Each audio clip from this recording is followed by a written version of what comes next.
So we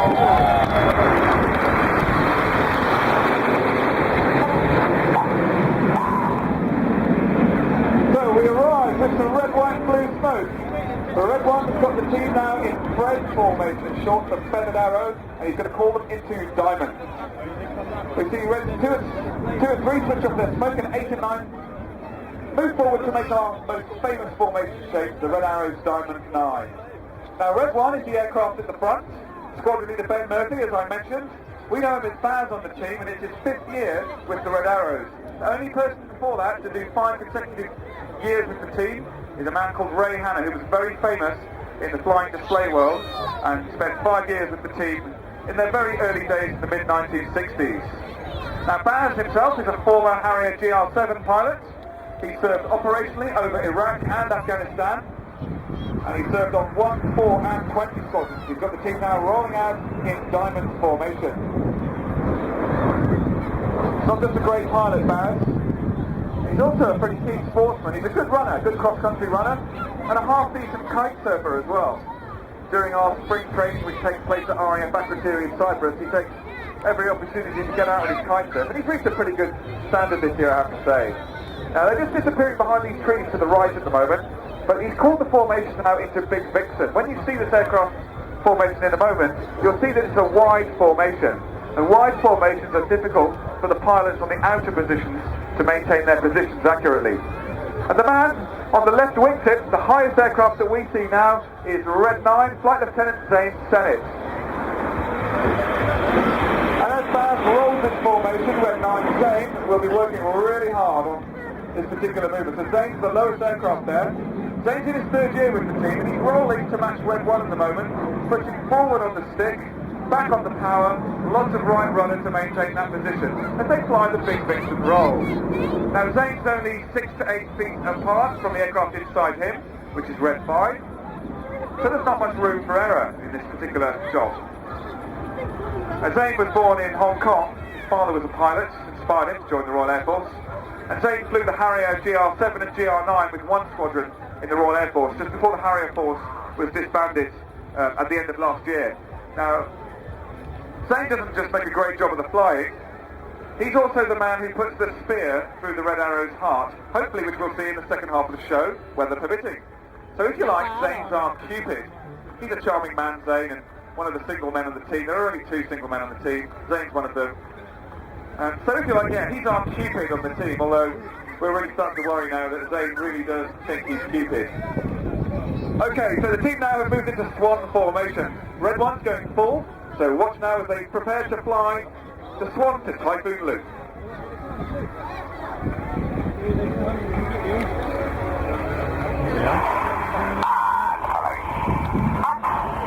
So that's the command from Red 1 to pull up there.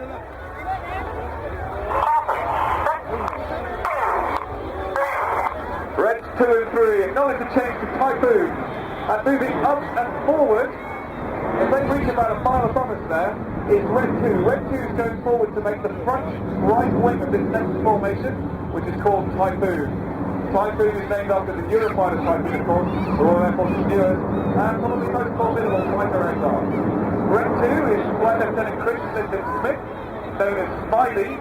In his 1st year with the team this year, one of the new guys. Smiley was born in Kitwe in Zambia, and he grew up in South Africa.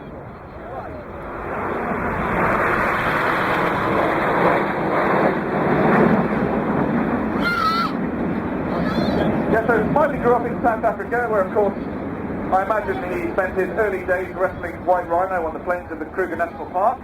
But he came back to the UK at the age of 10 and graduated from Wyndham College in Norfolk and joined the Royal Air Force to be a Tornado GR4 pilot, and he's seen operational service over Iraq supporting the troops on the ground there.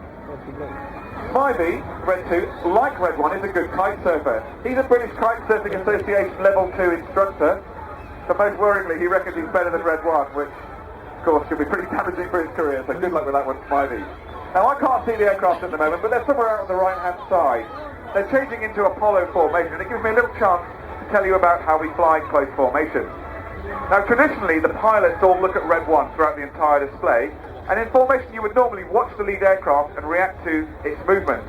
If we did that in a big formation like ours, all of the pilots would be a little bit behind Red 1's movement through natural human delay. So everything is done on Red 1's voice commands. And we'll have a little bit of a listen to that as you watch the Apollo Twister.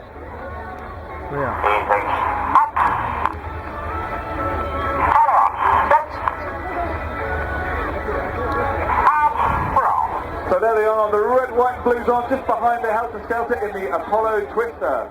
That was Red 1 calling and roll there. And on the roll, all of the pilots can anticipate their control inputs and manoeuvre at exactly the same time as Red 1.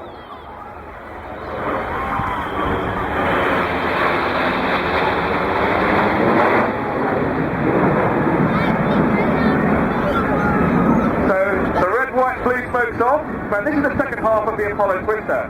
Now at the back left of Apollo formation is Red 5, the lowest aircraft now, and Red 5 is Flight Lieutenant Kirsty Stewart. Kirsty is the first ever female Red Arrow pilot. Girls, give her a bit of a cheer. Oh, tell her, that's the loudest cheer I've ever heard. She is in her second year with the team this year. She was inspired to become a pilot by her father, who used to fly Tornado GR1s, and he served operationally in the Gulf War of 1991. Well, she really did follow her father's footsteps because she too flew the Tornado GR4 in her case, and she too served operationally over Iraq.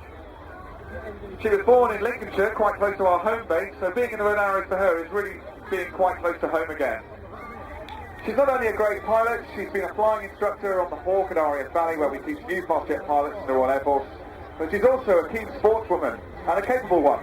She's a keen kayaker and rock climber, and she also loves mountain biking, and this summer we're hoping that finally she'll take the stabilizers off her bike.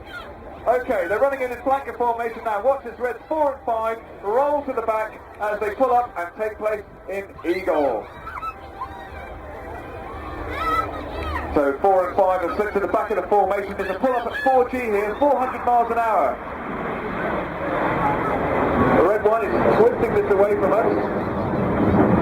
Once again, they reach just about a mile above us. Red 4, saying a little prayer there, just as they glance off the clouds, is the aircraft at the back right in Eagle formation, so on the left as we look at them now. The Red 4 is the second of the new pilots on the team this year, Flight Lieutenant John Egging, known as Eggman. We've never been very good at nicknames in the Royal Air Force.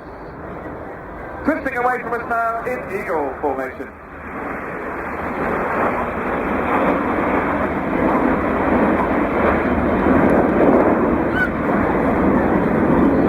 He used to fly the Harrier GR7 and GR9. He served on 4 Squadron in the Royal Air Force as soon as when it was in existence. And 4 Squadron was known as Happy 4 Squadron. So it's a good, very happy squadron. Eggman is a good runner actually. He does a lot of training with his wife Emma. Although on the team we're pretty sure she's faster than he is. And he won't thank me for saying that in the commentary. Okay, behind the trees on the right then, the teams are setting up for a new manoeuvre this year. It's certainly never been flown this way by the Red Arrows anyway, and it's called the Whirlwind. Now, as you can imagine, the Red Arrows are a very well photographed aerobatic display team across the world. And one of the professional aviation photographers who's great friends with the team is a Dutchman called E.J. van Koningsveld.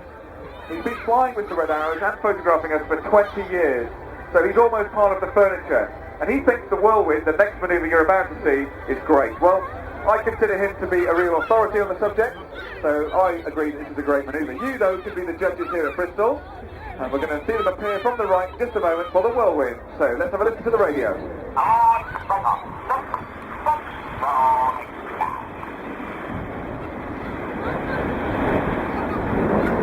So there you have it, the Whirlwind. All of the pilots simultaneously spot roll to the left. Takes about a second and a half for that roll, and in that time they all lose sight of each other. And believe me, that requires complete trust between the 9 pilots. We build that trust up through our 6-month winter training period.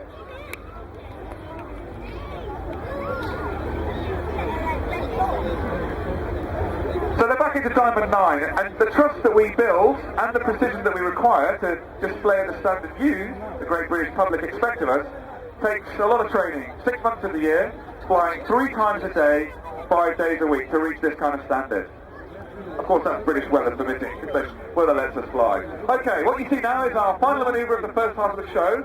It's coming in from the left-hand side there. We're in our famous Diamond 9 formation again. The smoke's coming on, and the final manoeuvre is called the Diamond Chicane. It gives me a chance to talk about Red 3. The Red 3 sits just on the leader's left-hand side, so just right and below him as we see them now. And Red 3 is Flight Lieutenant Sean Cunningham, a former Tornado GR4 pilot. In his first year with the team this year, and Sean has served operationally over Iraq like most of the Tornado Force in the Royal Air Force. He was also born in South Africa, but we don't think he ever met Smiley out there in those early days. And he's making a really nice job there of the Diamond Chicane. Now, Sean's not just a great pilot, a good flying instructor, he's also a bit of a car buff. I suppose he'd probably even admit to being a car geek. He drives a very nice Porsche 911 Carrera S, and he said he bought the car because it's a great car to drive, although on the team we think otherwise. We're pretty sure that because he's the second single man on the team, the only reason he bought that car was to try and impress the girls. I'll move swiftly on though, because that's the end of the first half of the show.